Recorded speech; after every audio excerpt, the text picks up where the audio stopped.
บทที่48เนาะคำกริยารูปให้กระทำนั่นเองเริ่มแรกมาก็มาดูวิธีผันก่อนเนาะวิธีผันถ้าเป็นกลุ่มหนึ่งเนาะให้เปลี่ยนเสียงที่อยู่หน้ามาสเนี่ย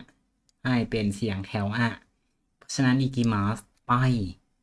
คิก็เปลี่ยนเป็นคะเนาะแล้วก็เติมเซมาสก็จะเป็นอิคาเซมาสให้ไปแล้วคาคิมาสเขียนคิเหมือนกันเนาะก็เป็นคาคาเซมาสให้เขียนแล้วก็ในกรณีที่มันเป็นตัวอีเนาะ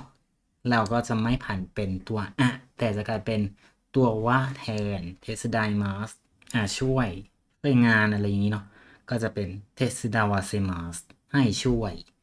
แล้วก็วิธีเปลี่ยนจากรูปมาสเป็นรูปธรรมดาเนาะก็เปลี่ยนจากมาสเป็นดุเท่านั้นเองอิคาเซมาสก็เป็นอิคาเซดุ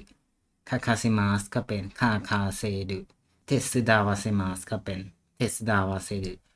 แล้วก็กลุ่มที่สองเนาะก็ง่ายๆเนาะก็ตัดเติมมาสเติมซาเซมาสทาเบมาสกินก็เป็นทาเบซาเซมาสให้กินรูปพจนานุกรมก็เป็นทาเบซาเซดุโอโบเอมาสจดจำก็เป็นโอโบซาเซมาสให้จำเนาะรูปธรรมดาก็เป็นโอโบซาเซดุแล้วก็กลุ่มที่3อิมาสมาเป็นโคซาเซมาสให้มาแล้วก็โคซาเซดุชิมาสทำก็เป็นซาเซมาสหรือซาเซดุอันนี้คือวิธีการผันคำกริยารูปให้กระทำเนาะแล้วก็หัวข้อต่อไปเนาะก็จะเป็นรูปประโยคของคำกริยารูปให้กระทำเนาะแบบแรกเนี่ยก็คือใช้กับคำกริยาที่เป็นอาการกริยาเนาะรูปให้กระทำเนาะคนให้ทำเนี่ยก็อยู่หน้าว่าเนาะแต่ว่าในโครงสร้างเขาละไปเนาะอาการกริยาทวนคืออะไรก็คือคำกริยาที่ไม่ต้องการกรรมมารองรับเนาะอย่างเช่นกริยาแสดงการเคลื่อนที่เนาะไปมากลับอะไรอย่างเงี้ยด้านหน้ามันก็จะไม่ใช่กรรมเนาะมันก็จะเป็นทิศทางหรือสถานที่ที่เคลื่อนที่ไปแทนเนาะก็ใช้กับคำช่วยในกรณีนี้เนาะเพราะฉะนั้นคนที่ทำกริยาเนี่ยก็จะชี้ด้วยคำช่วยโอส่วนคนให้ทำอยู่หน้าวะเนาะตัวอย่างบุโจว่ามินาซังอเมริกาชุดโจซาเซมัสคนให้ทำคือบุโจเนาะผู้จัดการฝ่ายคนทำเนี่ยก็คือคุณมิลเลอร์ แล้วคุณมิลเลอร์เขาทำอะไรชุดโจเนาะไปทำงานนอกสถานที่รวมๆก็จะเป็นผู้จัดการฝ่ายเนี่ยให้คุณมิลเลอร์ไปทำงานที่สหรัฐอเมริกานั่นเองแล้วก็มันจะมีอาการกริยาบางคำเนาะที่มันใช้กับคำช่วยโออย่างเช่นซัมปุชิมัสเดินเล่นหรือว่าเดินข้ามสะพานอะไรอย่างนี้เนาะด้านหน้าเนี่ยมันก็จะใช้กับคำช่วยโอแต่มันไม่ได้ชี้กรรมเนาะมันชี้ที่เคลื่อนที่ผ่านเนาะมิโนมิกิกาวะโออารุกิมัสก็คือเดินด้านขวาของถนนเนาะเดินอยู่บนถนนเนี่ยก็เดินผ่านเนาะไม่ได้เดินวนอยู่กับที่ใครเป็นคนเดินในกรณีนี้เนาะคำช่วยโอ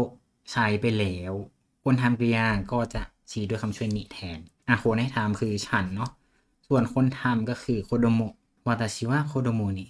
มิโนะมิกาวะโอรุคาเซมัสก็คือฉันให้ลูกเดินฝั่งขวาของถนนอันนี้คือในกรณีที่ใช้กับอาการกริยาเนาะคนทำกริยาเนี่ยชี้ด้วยคำช่วยโอต่อไปในกรณีของสกรรมกริยาเนาะก็อย่างที่ดูกันสกรรมกริยาชี้กรรมด้วยคำช่วยโวเนาะเพราะฉะนั้นคนที่ทำกริยาเนี่ยก็จะสลับไปใช้คำช่วยนิแทนแล้วก็เหมือนเดิมเนาะคนให้ทำก็อยู่หน้าคำช่วยว่าข้อที่1朝は忙しいですから娘にご飯の準備を手伝わせますหัวเรื่องมันไม่ได้พูดถึงคนให้กระทำเนาะหัวเรื่องมันเป็นตอนเช้าเพราะว่าตอนเช้ายุ่งเนาะก็เลยให้ใครมุสเมะก็คือลูกสาวนั่นเองก็เลยให้ลูกสาวมาช่วยเตรียมอาหารเช้าแล้วก็ข้อสุดท้ายเนาะคนให้ทำคือเซนเซอาจารย์ส่วนคนทำคือเซโตะก็คือนักเรียนนั่นเองส่วนจิยูนี่อันนี้เป็นคำวิเศษเนาะเซนเซว่าเซโตะนี่จิยูนี่อิเคโงะอิวาเซมาชิตะก็คือครูเนี่ยให้นักเรียนแสดงความเห็นได้อย่างอิสระอันนี้ก็คือคำกริยารูปให้กระทำเนาะในกรณีที่ใช้คำกริยาที่เป็นสกรรมกริยาเนาะ คนทำกริยาเนี่ยก็จะไปใช้คำช่วยนิแล้วก็ต่อไปเนาะวิธีใช้คำกริยารูปให้กระทำก็จะมีหลักๆด้วยกัน2แบบเนาะแบบแรกก็คือแสดงการบังคับอาจจะไม่ได้ออกคำสั่งบังคับตรงๆเนาะแต่การให้ทำเนี่ยโดยคนที่อาวุโสกว่าเราเนาะมันก็เหมือนเป็นการบังคับไกลๆด้านบนเนาะเป็นใครบังคับเซนเซว่าไมนิจิโอโดโมตาชินิคันจิโอนิชิอุจิคาคาซิมัสคนให้ทำคือเซนเซเนาะคนทำคือพวกเด็กเนาะเด็กๆรวมๆก็จะเป็นครูเนี่ยให้เด็กๆเขียนอักษรคันจิ20ตัวทุกวันก็เหมือนเป็นการออกคำสั่งเนาะก็เลยเป็นบังคับต่อไปก็ยังเป็นเซนเซอยู่เนาะเซนเซว่าโคโดโมตาจินิอุนโดโจฮาชิระเซมาชิตะก็คือครูเนี่ยให้เด็กๆวิ่งในสนามกีฬาอุนโดโจเนาะสนามกีฬาอันนี้คือในกรณีของบังคับเนาะแล้วก็แบบที่2เนี่ยจะเป็นแสดงการอนุญาตนั่นเองก็เหมือนเดิมเนาะคนให้ทำเนี่ยก็ต้องมีตำแหน่งที่สูงกว่าเราจะไม่ใช้กับคนที่อาวุโสกว่าเนาะข้อแรกใครเป็นคนให้ทำโนโอกาซังเนาะแม่คนนั้นส่วนคนทำคือลูกเนาะโนโอกาซังว่าโคโดโมกะมิไตโตยิเตโมโยดูอะเทเดบิโอมิซาเซมาเซนเวิร์บคือให้ดูเนาะแต่ว่าอันนี้เป็นรูปปฏิเสธก็คือไม่อนุญาตให้ดูนั่นเองไม่ให้ดูก็คือคุณแม่คนโน้นเนี่ยแม้ลูกจะบอกว่าอยากดูก็ไม่ให้ลูกดูทีวีตอนกลางคืนไม่อนุญาตเนาะแล้วก็ข้อสุดท้ายโคโดโมกะโยมิไตโตอิตาโนเดะมีโนเดะเนาะเพราะว่าพ่อลูกบอกว่าอยากจะอ่านคนให้ทำเนาะวันนี้เป็นโอโตซังคุณพ่อโอโตซังว่าโคโดโมนิมุกาชิโนะมังงะโอโยมาเซมาชิตะพอลูกบอกว่าอยากอ่านคุณพ่อก็เลยให้ลูกอ่านหนังสือการ์ตูนสมัยก่อนเนาะมุกาชิโนะมังงะอันนี้คือวิธีใช้คำกริยารูปให้กระทำเนาะก็มี2แบบก็คือบังคับกับอนุญาตคนให้ทำจะต้องเป็นคนที่อาวุโสหรือมีตำแหน่งสูงกว่าเราเนาะหัวข้อที่4ด้านหน้าจะเป็นคำกริยารูปให้กระทำเนาะแล้วก็ผ่านเป็นรูปเติมอิทาดาเกมาเซนก็คือเป็นการขอร้องหรือให้คู่สนทนายินยอมเนาะให้อนุญาตเนาะซึ่งจะต่างจากเวิร์บเตะเฉยๆแล้วก็อิตาดาเกมาเซนเนาะอันนี้เนี่ยจะเป็นการขอร้องเฉยๆเนาะขอร้องให้อีกฝ่ายทำช่วยทำนู่นทำนี่ให้หน่อยได้ไหมแต่หัวข้อนี้เนี่ยเป็นการขออนุญาตเนาะคือขอทำอันนี้ได้ไหมนั่นเองอย่างเช่นข้อแรก verb คือไคดิมัสเนาะกลับบ้านผ่านเป็นคาเอดาเซเตอิทาดาเกมาเซนก็คือขออนุญาตกลับบ้านเนาะโทโมดาชิโนเกะกงชิกิกาฤโนเดะฮายะคือคาเอดาเซเตอิทาดาเกมาเซนก็คือขออนุญาตกับเร็วหน่อยได้ไหมมีโนเดะเนาะอธิบายเหตุผลเพราะว่าอะไรเพราะว่าจะไปงานแต่งงานของเพื่อนนั่นเองแล้วก็ข้อสุดท้ายเนาะเวิร์บเป็นยาดิมัสทำผ่านเป็นยาดาเซเตะอิทาดาเกมาเซนก็คือขอให้ฉันทำได้ไหมเนาะเที่ยวะคายนีโนะชิงโงกาคาเรโอเซฮิวาตาชินิยาดาเซเตะอิทาดาเกมาเซนก็คือวันนี้เนี่ยขอให้ผมเป็น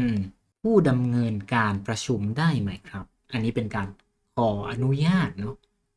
ขอให้ฉันทำได้ไหมซึ่งจะต่างจากเวิร์บเทอิทาดาเกมาเซนอันนั้นเป็นการขอร้องให้คนทำให้เราเนาะสรุปบทที่48เนาะ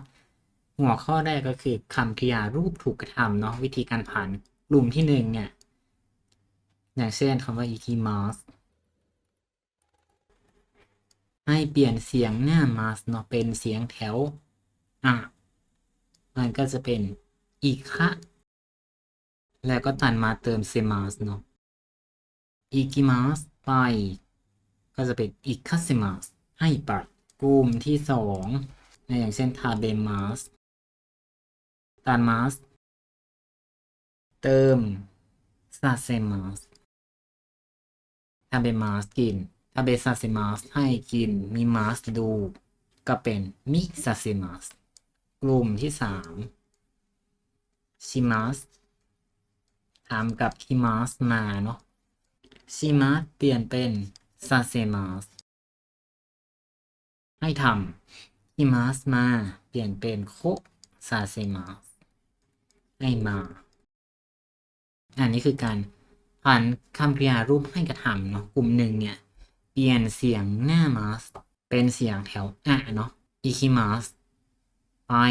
คิก็เปลี่ยนเป็นคะแล้วก็เติมเซมัสอิคิมัสเป็นอิคาเซมัสกลุ่ม2ตัดเติมทาเบมัสไตมัสเติมซาเซมัสก็เป็นทาเบซาเซมัสกลุ่ม3ชิมัสเป็นซาเซมัสคิมัสมาเปลี่ยนเป็นคุซาเซมัสแล้วก็หัวข้อที่2เนาะประโยคคำกริยารูปให้กระทำเนาะก็จะแยกไป2กรณีเนาะ1คือกรณีที่มันเป็นอาการกริยาเนาะก็คือกริยาที่ไม่ต้องการการมารองรับเนาะอย่างเช่นไปมากลับอะไรเงี้ยก็จะชี้ผู้กระทำด้วยคำช่วยโวเนาะอย่างเช่นวาตาชิวะมุสเมโอจิวนิโซบะเซมาชิตะคนให้ทำก็ต้องเป็นฉันเนาะอยู่แน่ว่าฉันปล่อยให้ลูกสาวเล่นอย่างอิสระส่วนแบบที่2ก็จะเป็นสกรรมกริยาเนาะก็คือกริยาที่มีกรรมมารองรับเนาะคำนามที่เป็นกรรมเนี่ยมันก็ชี้ด้วยคำช่วยโอคำช่วยโอหายไปแล้วเนาะชี้กรรมเพราะฉะนั้น